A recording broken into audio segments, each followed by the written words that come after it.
नमस्ते बच्चों। प्रकृति को बचाने के लिए बात कर रहे थे हम, तो उसी की एक कहानी आपको आज बताने जाने वाला हूँ। बहुत साल पहले की बात है, 200-300 साल पहले शायद। राजस्थान में बिश्नोई नाम का समाज है, एक ज्ञाति है। तो वो लोग पेड़ों की पूजा करते हैं और सच्चे दिल से। तो इसलिए उस गांव में बहुत घने जंगल थे आजू बाजू में, क्योंकि उनके सारे पेड़ वो कभी काटते नहीं थे। तो पेड़ बहुत अच्छी तरह से फले फूले होते रहे, हमेशा हरे भरे। तो वहाँ पे बहुत बड़े अच्छे जंगल बने थे।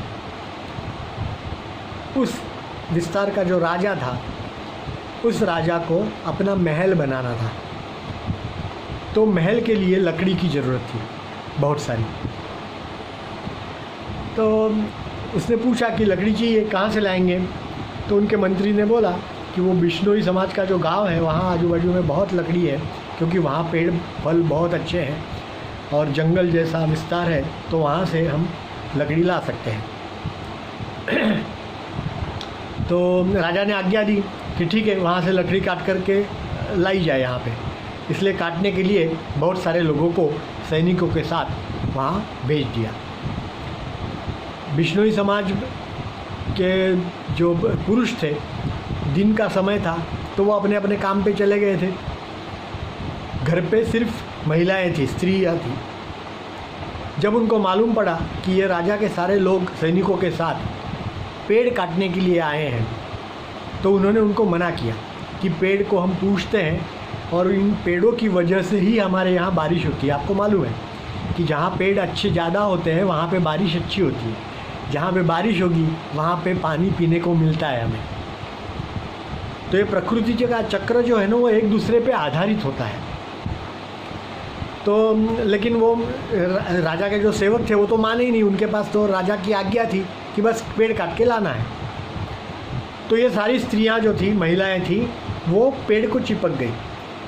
पेड़ को आहोश में लेकर के वहीं पे खड़ी हो गई कि काटना है तो हमें भी काटो, बाद में पेड़ को काटने देंगे हम, तब तक नहीं होगा। अब वो सैनिक जो थे, उनको तो राजाज्ञा थी। उन्होंने तो क्रूरता से जो पेड़ को चिपक के महिलाएं बैठी थी, वो सबको मार डाला और पेड़ काट करके वो ले गए। दूसरे दिन जब ये पहुँचे, तब राजा को पता चला कि ऐसा हुआ है। तो राजा को तो बहुत बुरा लगा कि मैंने पेड़ काटने के लिए कहा था, स्त्रियों को मारने के लिए तो नहीं कहा था।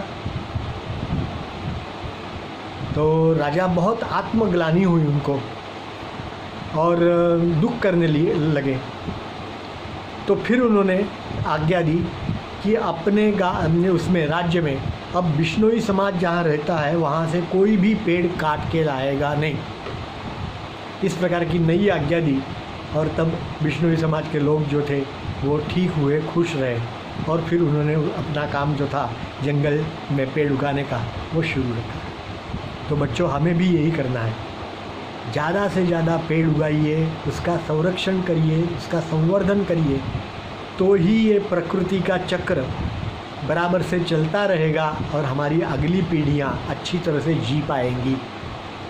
ओके, धन्यवाद।